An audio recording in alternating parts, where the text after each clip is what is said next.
గురించి కోదండరామ్ గారి గురించి మీరు మనసులోనే అభినందించండి కాంగ్రెస్ పార్టీని అని చాలా స్పష్టంగా మీడియా ద్వారా నేను తెలియజేస్తున్నాను.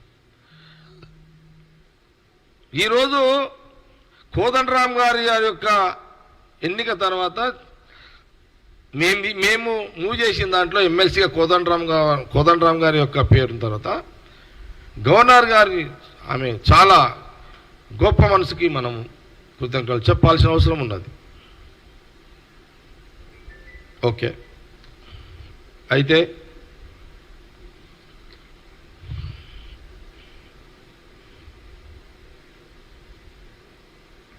ఇదొక ముఖ్యమైన ప్రధానమైన అంశం ఇప్పుడు రాజకీయాలలో.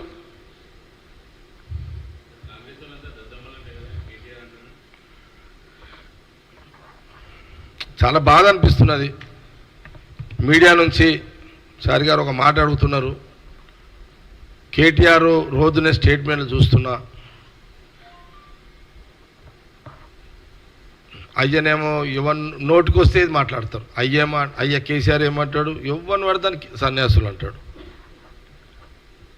కొడుకేమో ఎవరిని పడతాలని దద్దమ్మలు అంటాడు.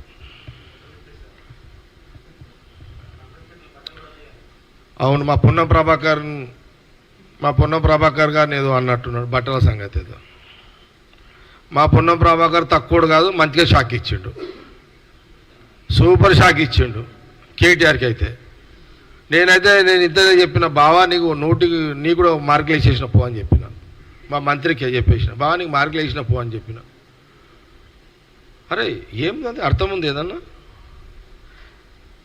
బట్టలు ఇప్పించి అంత తీసుమారు కానివా నువ్వేమన్నా కేటీఆర్?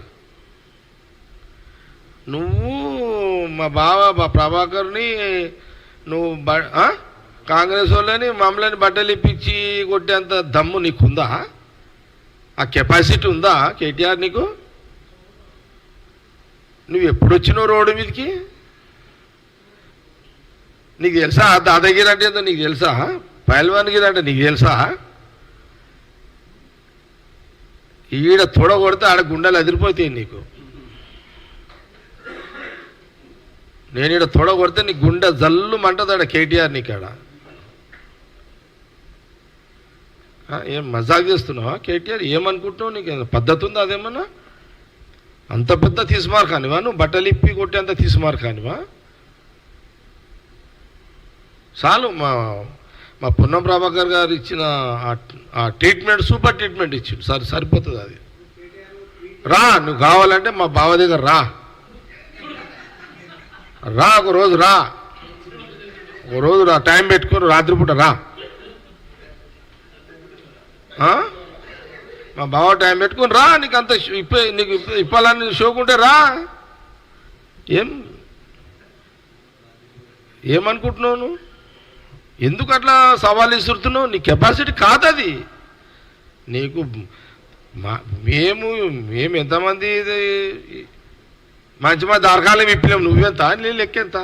అట్లా కాదు కదా. అట్లా ఎట్లా మాట్లాడుతావు? నోరుంది కదా అని మాట్లాడుతూ పోతావా? మాకు రావా మాటలు? మాకు రావా తిట్లు? పద్ధతి కాదు అట్లా. వద్దు. ఎందుకు గౌరవం ఖరాబ్ చేసుకుంటావు కేటీఆర్ గారు? మీరు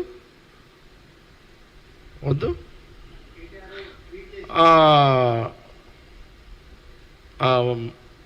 ఓకే, ఇది చెప్తున్నా నేను మధ్యలో టాపిక్ ప్లీజ్. అది అయితే ఇప్పుడు ఇక మీరు అంటే మీరు ఏమనుకుంటున్నారు? అయ్యా కొడుకులు ఇద్దరు, మీ అయ్యా కొడుకులు ఏమనుకుంటున్నారు మీరు? అంటే మీకే నోరుంది, మీరే మాట్లాడతారు, మేమేం మాట్లాడలేమా? ఇక ఇప్పుడు నేనే ఒక మాట, నేను కాదు ఎవడని అంటాడు, ఎవరన్నా మా వాళ్ళే అంటే ఎట్లుంటుంది నీకు చెప్పు? ఏమని? కేటీఆర్ నువ్వు ఒక చవటవి అని మా వాళ్ళు అంటే ఎట్లుంటుంది చెప్పు? హరీష్ రావు నువ్వు ఒక పెద్ద చవటవి అని మా కాంగ్రెస్ వాళ్ళు అంటే నీకు బాధ అనిపించదా? మా కార్యకర్తలు ఎవరన్నా అంటే, లేదా మా కాంగ్రెస్ కార్యకర్తలు కేటీఆర్ హరీష్ రావుని పనికిమాల విధవలు అంటే మీకు బాధ అనిపించదా? పనికిమాల సవటలన్నా పనికిమాల విధవలన్నా బాధ అనిపించదా మీకు? ఎందుకు నోరు వారేసుకుంటున్నారో నేను అడుగుతున్నాను. మీరు ఎందుకు నోరు వారేసుకుంటున్నారు అట్లా అనవసరంగా? మీరు మానుకోండి. మీరు ఈ ఏందది నీ కూడా ఆయన అన్నది అదే ఈ దద్దమ్మలు సన్యాసులను మానుకోండి. ఇక మీరు మానుకోకపోతే మా వాళ్ళు మిమ్మల్ని చౌటలు అంటారు, పనికి మన సన్యాసులు అంటారు, విధవలు అంటారు మిమ్మల్ని. ఇంకా కొత్త కొత్త పదాలు కూడా తీసి లెంకి తిడతారు మళ్ళీ మిమ్మల్ని. ఇంకా మళ్ళొక్కసారి నేను కేటీఆర్కి హరీష్ రావుకి చెప్తున్నా, మళ్ళొక్కసారి మీరు ఇటువంటి మాటలు మాట్లాడితే మేము డిక్షనరీ లింక్ అనేది సరే కొత్త కొత్త పదాలని చేసి మిమ్మల్ని తిట్టు స్టార్ట్ చేస్తారు మా వాళ్ళు అందరూ కలిసి. ఇది అల్టిమేటంగా అనుకోండి. ఇక ఇద్దరికి ఇది అల్టిమేటం వార్నింగ్ అనుకోండి. ఇదిగా మీకు మళ్ళీ చెప్తున్నా, జగ్గారెడ్డి అధికారం ఉందని తిట్టలేడు. అధికారం లేనప్పుడే ఆడుకున్నా మీతోటి.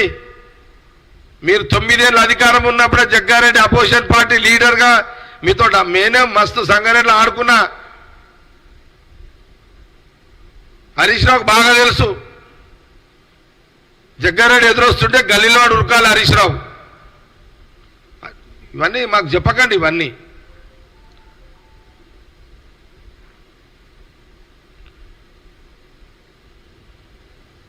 కాబట్టి కొంత మీరు లాంగ్వేజ్ చేంజ్ చేసుకుంటే అది మీకే మర్యాద ఉంటుంది. కాబట్టి ఇది మీరు మార్చుకుంటే మంచిదని వాళ్ళిద్దరికీ బామర్దులో సలహా ఇస్తున్నాను. అయితే ఇంకేదన్నా మీ ప్రశ్నలు ఏమన్నా ఏమని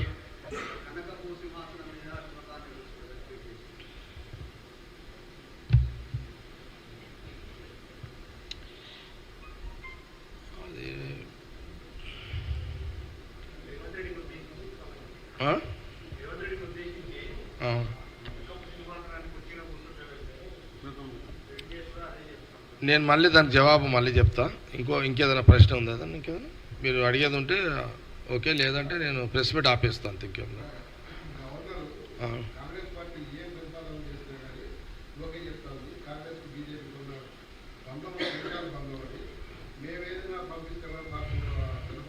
అవునవును. ఇప్పుడు నిన్న కేటీ అదే తిరుపతి రెడ్డి నువ్వు అడిగినావు, అర్థమైంది. నిన్న మళ్ళీ కేటీఆర్ ఈరోజు కూడా స్టేట్మెంట్లో వచ్చింది. కేటీఆర్ అదే ఏంది మళ్ళీ మాది బీజేపీ కాంగ్రెస్ ఫెవికోల్ బంధం అని పిచ్చోడికి చెప్పినా నమ్మటం ఆయన. అది బీజేపీ కాంగ్రెస్ బీజేపీ భద్ర శత్రువులు. మేము ఎదురు పడితే పొడుచుకోవాల్సిందేరా నాయన, వాడైనా మేమైనా. వాడు మమ్మల్ని చంపుతాడా, మేము బీజేపీని చంపుతామా? రాజకీయంగా మా పరిస్థితి అట్లుంటుంది. మీతో దాగుడు మూతలు ఉంటాయి మా దగ్గర. ఇప్పుడు రేవంత్ రెడ్డి సీఎం హోదాలో పిసిసి ప్రెసిడెంట్గా ఈ అవతల కిషన్ రెడ్డి వస్తుంటే ఎదురువాదు కిషన్ రెడ్డి కదా ఇప్పుడు ప్రెసిడెంట్. రాజకీయంగా వదిలితే పొడుచుకోవాలి. ఆడు పొడుస్తాడా మేము పొడుస్తామా? కానీ రాజకీయంగా మా పరిస్థితి అట్లే ఉంటుంది. మీ తీరు గోడ మీద కూర్చొని దుంకనికి రాదు మాకు. బీఆర్ఎస్లో తీరు గోడ మీద కూర్చొని డ్రామాలు ఆడడానికి ఛాయిస్ మాకు ఉండదు, వాళ్ళకు కూడా ఉండదు. ఇది ఫ్యాక్ట్. ఇది బీజేపీకి ఉండదు, కాంగ్రెస్కి ఉండదు. మేము కొట్లాడుకోవాల్సిందే.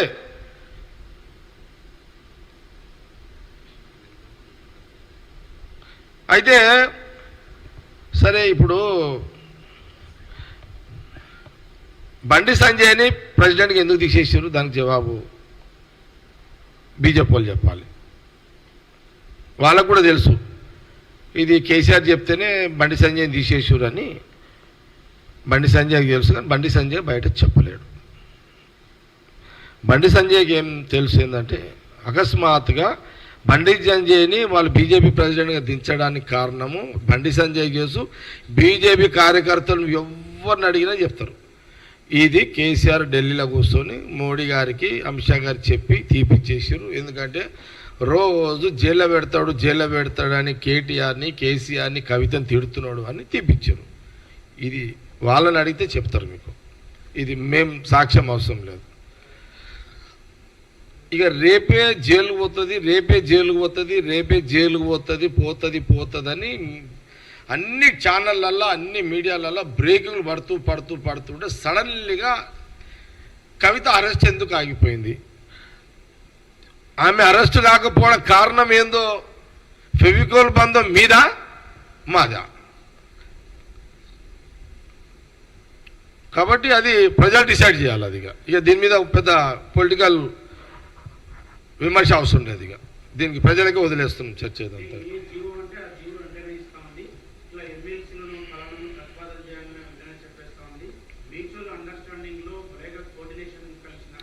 నేను ఏమంటున్నానంటే ముఖ్యమంత్రి రేవంత్ రెడ్డి గారు కాంగ్రెస్ పార్టీ కోదండరామ్ గారి పేరుని ఎమ్మెల్సీగా పంపించినప్పుడు పెద్ద మనసుతోటి ఆమె ఈయన ఉద్యమ సారథిని ఆమెను గౌరవించడం ఇది మంచి నిర్ణయము, మంచి పరిణామము.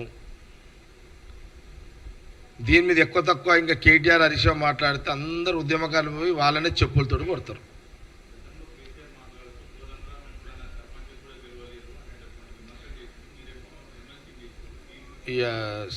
అందుకే మంచి ప్రశ్న నువ్వేమడుగుతున్నావు అంటే, కేసీఆర్ ఒక సందర్భంలో కోదండరాము అనే మహానుభావుడు సర్పంచ్కి కూడా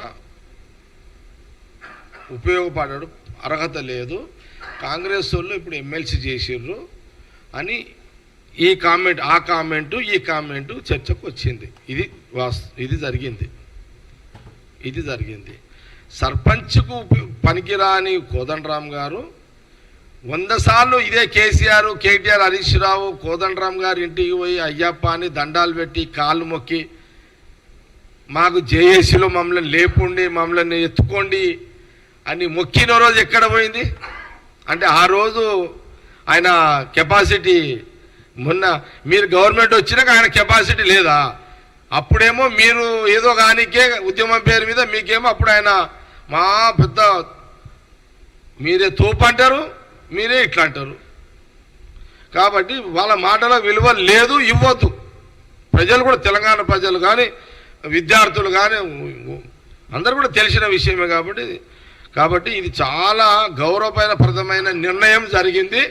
ఈరోజు కోదండరామ్ గారి యొక్క జరగబోతుంది కోదండరామ్ గారి యొక్క ఎమ్మెల్సీ ఎన్నిక సందర్భంలో.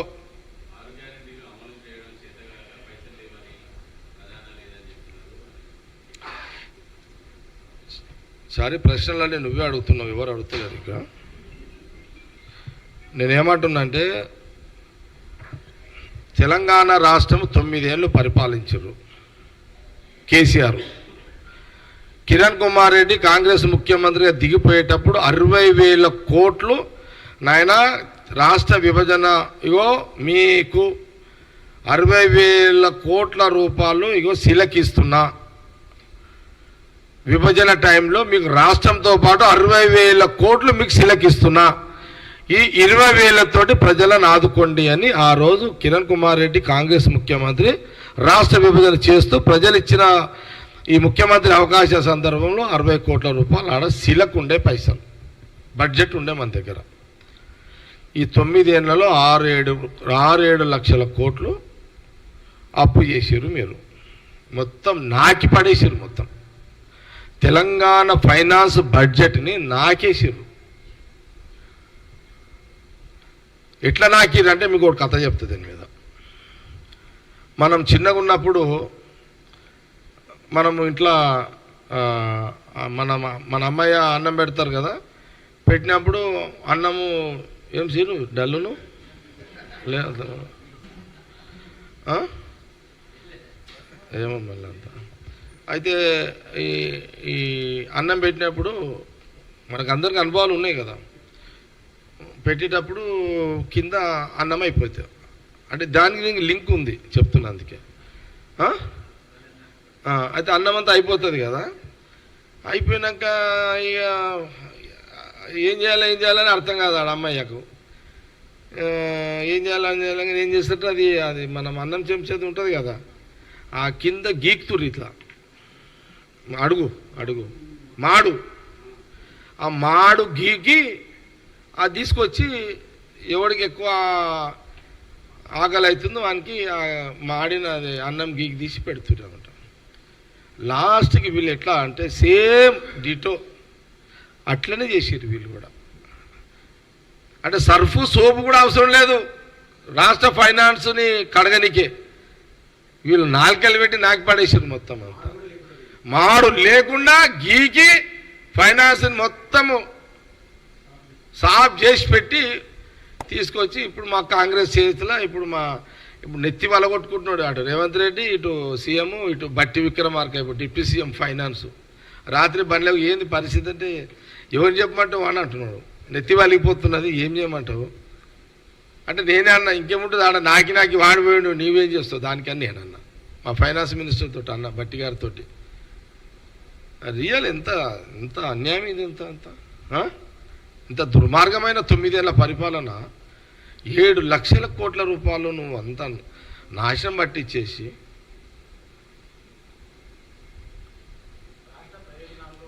అంటే అందుకే చెప్తా మళ్ళీ వచ్చాను. ఇది మళ్ళీ బేకపోతే ప్రతాప్ లేదు, దీనికి లింక్ ఉంది ఇప్పుడు.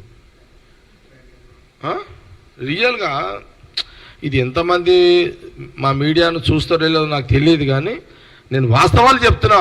ప్రజలు తెలుసుకోవాలి ఇదంతా, మీరు కూడా తెలుసుకోవాలి ఇదంతా. ఇప్పుడు ముఖ్యమంత్రి రేవంత్ రెడ్డి గారు కానివ్వండి, బట్టి విక్రమార్క కానివ్వండి, శాఖలు ఉన్న వాళ్ళు పైసలు లేవు.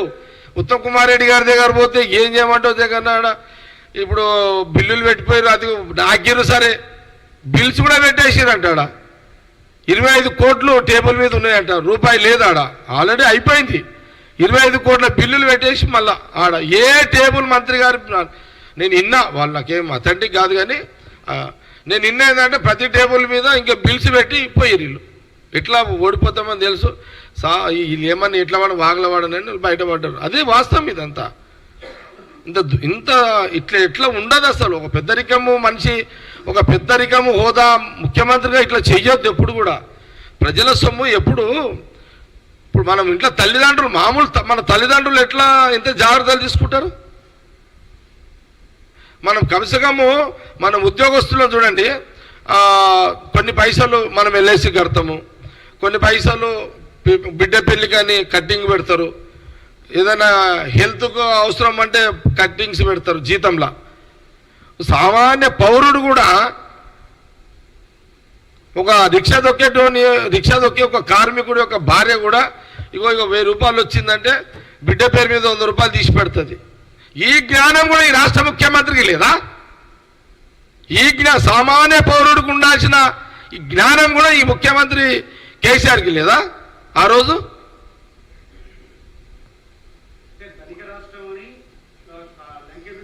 కాబట్టి అవన్నీ ఓని ఈ లంక బిందెలు బింక బిందెలు అంతా పీకినాయి. అవన్నీ డైలాగులు కొట్టిండు, ఖతం చేసిండు కేసీఆర్. కానీ అవన్నీ అయిపోయినాయిగా. నేను సబ్జెక్టులకు వస్తున్నా. ఎంత ఇది దుర్మార్గం ఇదంతా. కాబట్టి ఇప్పుడు ఈ పైసలే మొన్న ఎలక్షన్లో తీశారు. ఇది ప్రతాప్, ఇదేమైందంటే ఇప్పుడు ఈ పైసలే ఇప్పుడు నా సంగారెడ్డి ఉందనుకో, నేను అటో ఇటో పార్టీ ఇచ్చింది కాలేజీలు కొట్టుకొని పెట్టిన. నీకు ఎల్లుండి పోలింగ్ అంటే 30 తారీఖు పోలింగ్ సేను, 29 తారీఖు 6 గంటలకు 25 కోట్లు హరీష్ రావు తీసుకొచ్చి పెట్టిండు సంగారెడ్డిలో. 25 కోట్ల రూపాయలు ఓటుకి 2000 3000 ఇచ్చిండు. నాకు సంగారెడ్డి టౌన్లో ఒక 15,000 మందికి ఎవరికి ఇచ్చారో కానీ ఇచ్చేసారు. నాకు తెలుసు కదా. ఇక పాపం పేదోళ్ళు ఉంటారు, గరీబోళ్ళు ఉంటారు, ఏం చేస్తాం పాపం. వాళ్ళదేం తప్పు కాదు, ఇక వాళ్ళదేం తప్పు. ఒక్కొక్కరికి 1000 2000 ఇచ్చేసారు. అంటే కొంత సిలకు ఉంది కదా 25 కోట్లు. అయితే ఈ 25 కోట్లు ఎక్కడి పైసలు గడబరవేడ తోగితే వచ్చినాయి హరీష్ రావుకి? ఏమన్నా జేసీబీ వేడి తోగితే ఎట్లా వచ్చినాయి 25 కోట్లు? ఒక 29వ తారీఖు రోజు సంగారెడ్డి నియోజకవర్గంలో 25 కోట్లు, జైరాబాద్ ఒక 10-15 కోట్లు, పడంచర్కు 10-15 కోట్లు, లాస్ట్ డే నర్సాపూర్కి అంతే. మేము 5-6 సీట్లు, నేనే కాదు నాతో పాటు వాళ్ళందరూ పైసలు లేకనే మాతో లేవు పైసలు. ఈ పైసలు ఎక్కడి కాళేశ్వరం ప్రాజెక్టు పైసలు ఇవన్నీ. హరీష్ రావు దగ్గర కాళేశ్వరం ఇరిగేషన్ మంత్రిగా ఉన్నప్పుడు నాకు తెలిసిన కాడికి, నాకున్న ఇన్ఫర్మేషన్ కాడికి తక్కువ ఒక 4,000 కోట్ల రూపాయలు జమ చేసి ఉంటాడు, బ్లాక్ మనీ.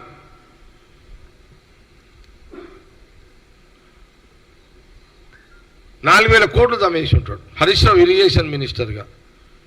వాళ్ళు ఎలక్షన్లు అప్పుడే తీస్తున్నారు, మేమేమో ఇక మాది వదిలేయండి కానీ వాళ్ళు ఎలక్షన్ రోజు తీస్తున్నారు.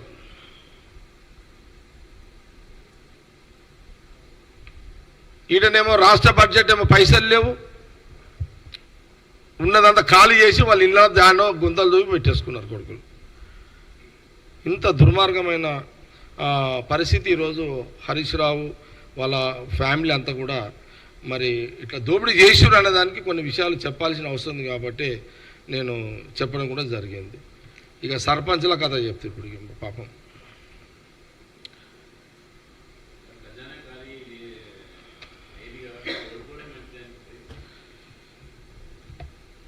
ఖజానా ఖాళీ అయింది కాబట్టి, అంటే వాళ్ళు డబ్బులు పెట్టారు కాబట్టి నేను ఓడిపోయినా. వాస్తవం ఇది. వాళ్ళు డబ్బులు లాస్ట్ డే డబ్బులు పెట్టారు కాబట్టి జగ్గారెడ్డిగా నేను ఓడిపోయినా, ఎలాంటి అనుమానం లేదు. లేదు. నాకు విచిత్రం ఏంటంటే నువ్వు అడిగిన దాంట్లోనే కొంత నేను కలగజేసుకొని చెప్తున్నా. నేను ఓడిపోయిన తర్వాత ఇక అందరూ నా మీద సింపతి చూపెడుతున్నారు. ఇక సింపతి చూపించే దాంట్లో అంత కొంత అక్కడిక్కడ ఈ సింపతి ఎట్లుంటుందంటే ఒక వ్యక్తి ఇట్లనే, అరే అన్న నువ్వు గెలిచేది ఉంటేమన్నా, గెలుస్తామనుకున్నామన్నా, గెలిచేది ఉంటేమన్నా, గెలుస్తామనుకుని నువ్వు ఎక్కడో చూస్తుంటేమన్నా అంటాడు. ఇట్లా పాపం అంటున్నారు వాళ్ళు. అరే మాకు చెప్తే మేము పంపిస్తుంటేమన్నా పైసలు, మేము నువ్వు చెప్తే పంపిస్తుంటేమని అందరు ఇదే అంటున్నారు. ఒక 6-7 మంది కలిసిరు. అరే ఇది నువ్వు 6-7 మంది అన్న జర్ర మాకు తెలిసిన్నా మేము డబ్బులు అరేంజ్ చేస్తుంటేమన్నా, నీ అమ్మ బయటపడి నువ్వు గెలుస్తుంటేమన్నా, నువ్వు ఎట్లా గెలుస్తావు కాబట్టి అనుకున్నామన్నా, ఇట్లా 5-6 మంది సింపతిగా మాట్లాడుతున్నారు. ఇప్పుడు ఓడిపోయినాక నా మీద సింపతి చూస్తే లాభం నా మీద. దీనికి ఒక చిన్న జరిగిన కథ చెప్తా ఒకటి. ఇది జరిగిన కథ, జరిగిన కథ కాదు, ఇది జరిగిన వాస్తవం. ఇది జరిగిన వాస్తవం. అది ఏంటంటే ఇప్పుడు అంటున్నాడే నిద్ర వస్తుంది నాకు పైల్వాన్. అయితే నిజంగా చెప్తున్నా, ఒక హాస్పిటల్లో ఒక పేషెంటు, హాస్పిటల్లో ఏమా కెమెరామెన్లు లైవ్లో వస్తున్నాయా? ఇట్లా అనేదాని కూడా ఒక కథ ఉంది.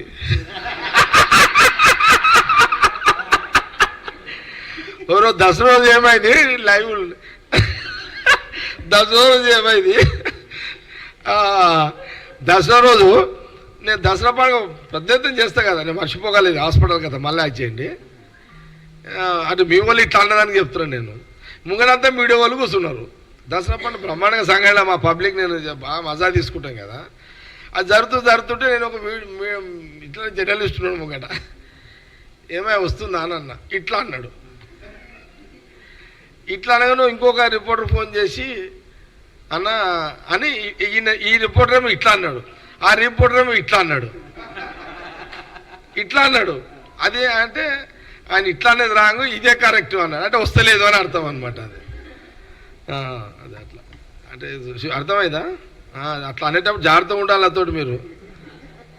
ప్రతి కూడా క్యాచ్ చేస్తా అన్న, ప్రధానికి ఉదాహరణ ఉంటుంది నా దగ్గర. అయితే ఇది సీరియస్ మ్యాటర్ ప్రతాప్, ఈనుండి ఎంత సీరియస్ మ్యాటర్ అంటే, హాస్పిటల్లో ఒక పేషెంట్ అడ్మిట్ అయిన తర్వాత నేను అంటే ఒక సంఘటన చెప్తున్నా. ఇదంతా ఒక సంఘటన చాలా దగ్గర జరుగుతుంది, ఇది సహజంగా జరుగుతుంది. ఇదంతా ఇది తప్ప ఒప్ప అని నేను చెప్పలేను కానీ జనరల్గా జరుగుతుంది.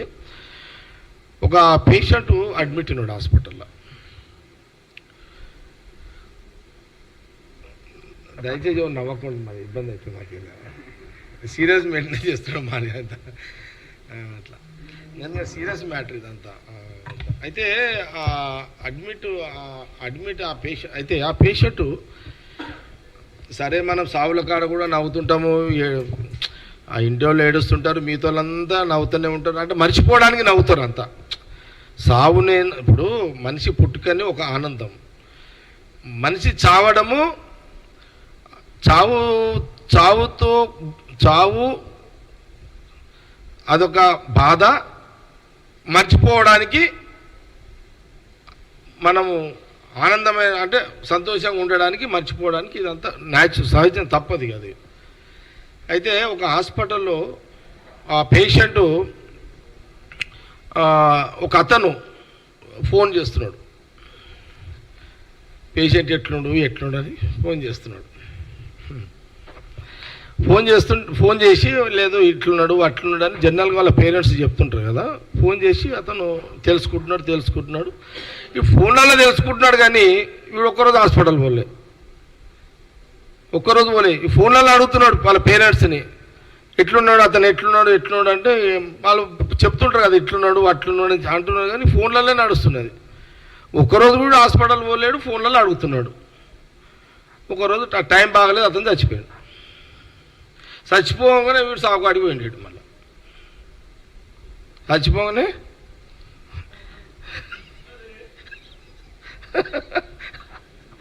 రామ్మ సీరు రవేష్ మాటకు తప్పేం లేదులే నవ్వుతాడు, కానీ ఆనందమే జీవితం మనుషులకు. కానీ అయితే వీడు సాగుకు అడిగిపోయాడు. బతికి ఉన్నప్పుడేమో ఎట్లున్నాడు అడిగినోడు, చచ్చిపోయినాక సాగుకు అడిగిపోయాడు. సాగు ముంగడ డబ్బులో దగ్గర పైసలు ఖర్చు పెడితేనే ఉన్నాడు ఇక వాడిగా. చూడు ఎట్లా ఉంటుంది మన స్వభావం, కొంత సిస్టమ్ ఎట్లుంటుందంటే ఇతను సాగు బతుకులు ఉన్నప్పుడు పోయి ఆ పేషెంట్కి పైసలు ఇస్తే బతుకుతుండు లేదో తర్వాత సంగతి. చచ్చిపోయిన తర్వాత నువ్వు పోయి ఆడు ముంగ డబ్బులు వాళ్ళు డాన్సులు చేస్తుంటారు కదా, పైసలు తల్లుతుంటే ఆడపోయి వీడు పైసలు తల్లుతున్నాడు ఆడ. అంటే సింపతి అంటే బతికి ఉన్నప్పుడు దాగాను పోయి పైసలు కడితే సింపతి ప్రూవ్ అవుతుంది, కానీ చచ్చిపోయినాక పోయి డబ్బుల కాడ పైసలు తల్లితే సింపతి ఏం లెక్క. ఇప్పుడు నా కథ కూడా గట్లే ఉన్నది ఇదంతా కదా, ఏమంటావు కదా. సేమ్ ఎవరైతే అంటున్నారు అన్నా నేను అది 20 పంపిస్తుంటే నాకు తెలుస్తే అంటున్నాడు ఎవడైతే. అరే నీ అమ్మ సరే ఓకే. జనరల్గా ఏంటంటే మీరు ఎవడు పంపుతాడు చారు ఎవడు పంపాడు అంత ఉత్త మాటలు ఎంతమంది చూసి ఉంటా ఇటువంటి. ఆయన జగ్గారెడ్డి పంపించేటోడే కానీ తీసుకునేటోడు కాదులే. కానీ సరే దురదృష్టం ఏంటంటే ఒక కాంగ్రెస్ ప్రభుత్వం వచ్చి 50 రోజులు అయింది. 50 రోజులలో చాలా బ్రహ్మాండంగా మహిళలు ఉచిత ప్రయాణం ఆర్టీసీల బస్సులలో హ్యాపీగా ప్రయాణం చేస్తున్నారు. 10 లక్షల ఆరోగ్యశ్రీ నడుస్తున్నది. వచ్చే నెలలో అన్ని స్కీములు ఇంకా స్టెప్ బై స్టెప్ స్టార్ట్ అయితే నిన్న ముఖ్యమంత్రి గారు చెప్పిర్రు. మరి ఇంత మంచి పరిపాలన 50 రోజులలో మంచి పరిపాలన అందిస్తున్న కాంగ్రెస్ ప్రభుత్వం మీద కేటీఆర్ హరీష్ రావు ప్రతిరోజు బురద జల్లే కార్యక్రమం పెట్టుకున్నారు.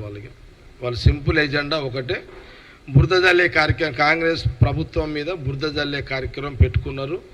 ఇది తెలంగాణ ప్రజలు గమనించాలని నేను మీడియా ద్వారా యావత్ తెలంగాణ ప్రజలందరినీ కూడా నేను ఈ సందర్భంగా నేను వాళ్ళ యావత్ తెలంగాణ ప్రజలందరూ కూడా నేను తెలియజేయడం కూడా జరుగుతున్నది. సరే ఇంకా చివరిగా ప్రెస్ మీట్ ముగించే కంటే ముందు ఇది ఏడవాళ్ళలో నవ్వాలో నాకేం అర్థమైతలేదు దీని విషయం. అయితే కేటీఆర్ సర్పంచ్ల మీద కొత్త ప్రేమ. సర్పంచులు నిన్న ఏదో కేటీఆర్ మాట్లాడినట్టుండేదో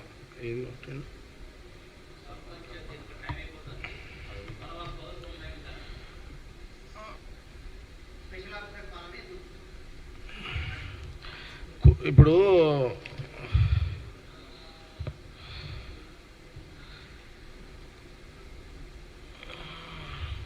అదే అదే అదే ఇప్పుడు ఎట్లుందంటే గవర్నమెంట్లో ఉన్నప్పుడు కేటీఆర్ ఒక తీరు మాట్లాడుతుండే, గవర్నమెంట్ బీఆర్ఎస్ గవర్నమెంట్ పడిపోయిందో ఒక తీరు మాట్లాడుతున్నాడు.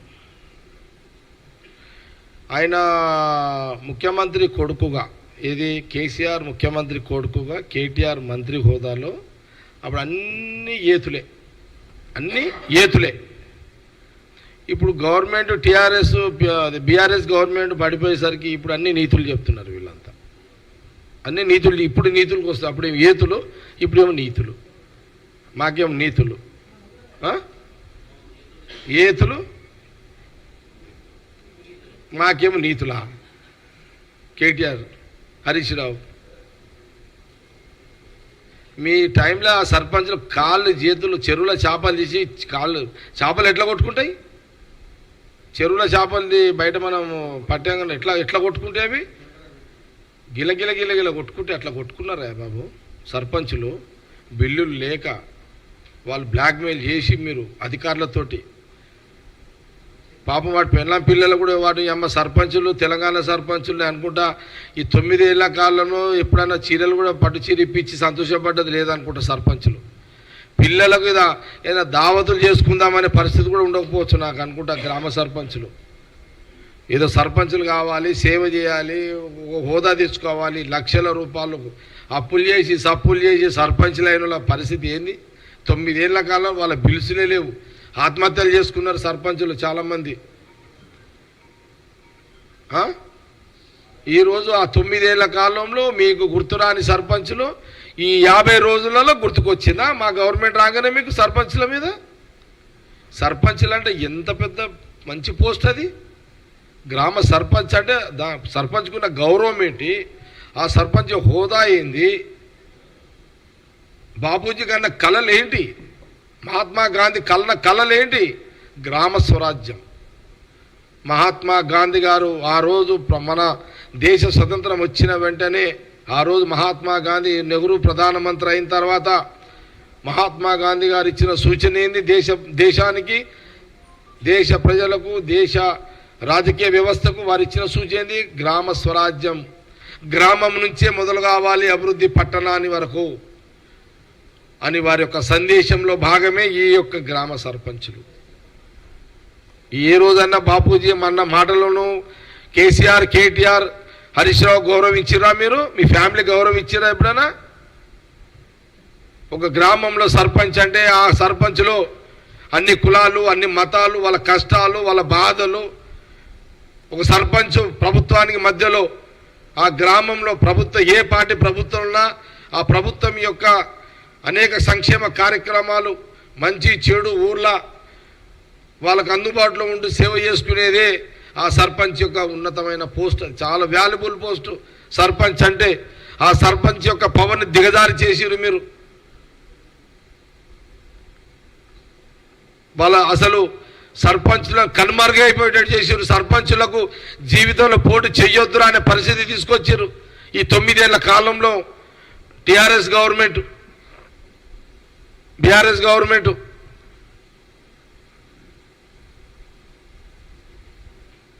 ఆ రోజు ఎక్కడ పోయినాయి సర్పంచుల మీద?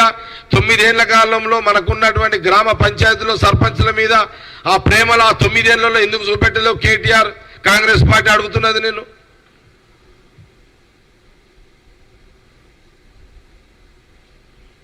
ఈ 50 రోజులకే ఇప్పుడే జ్ఞాపకం వచ్చిరా మీకు సర్పంచులు? మరి మీ 9 ఏళ్ల కాలంలో వాళ్ళ పెండింగ్, వాళ్ళ బిల్స్ ఎందుకు ఇవ్వలేదు? వాళ్ళ సర్పంచుల ఆత్మహత్యలు ఎందుకు ఆపలేదు?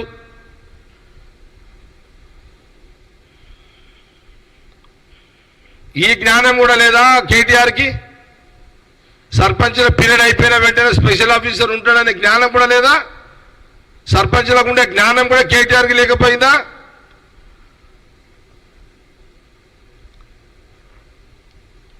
ఎక్కడైనా సర్పంచ్ పీరియడ్ అయిపోగానే స్పెషల్ ఆఫీసరే పెడతారు. అది సిస్టమ్, రాజ్యాంగ సిస్టమ్ అది.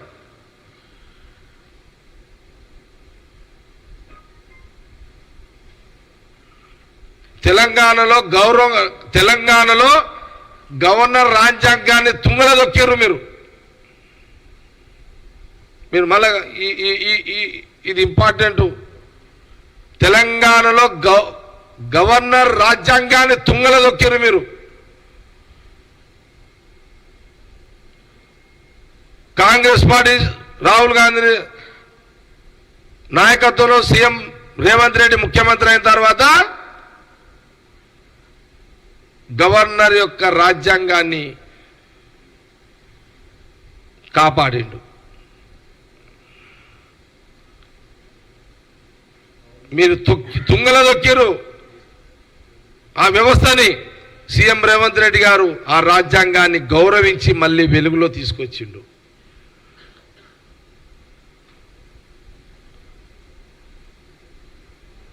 గవర్నర్ అంటే ఎవరు? ప్రభుత్వము. కొన్ని చాలా ఉంటాయేమో, కొన్ని భిన్న ఆలోచనలు, భిన్న అభిప్రాయాలు ఉంటాయేమో రాజకీయంగా. కానీ ప్రభుత్వం యొక్క సిస్టంకి వచ్చినప్పుడు గవర్నర్ రాజ్యాంగాన్ని గౌరవించాల్సిన బాధ్యత ప్రభుత్వానికి ఉంటుంది. ప్రభుత్వం యొక్క నిర్ణయాలను గౌరవించాల్సిన పద్ధతి గవర్నర్కు ఉంటుంది. అది సమన్వయంతో నడిచే ఒక సిస్టమ్. అది రాజ్యాంగంలో ఒక పాత్ర. అలాంటి గౌరవాన్ని తుంగల దొక్కిన మీరు,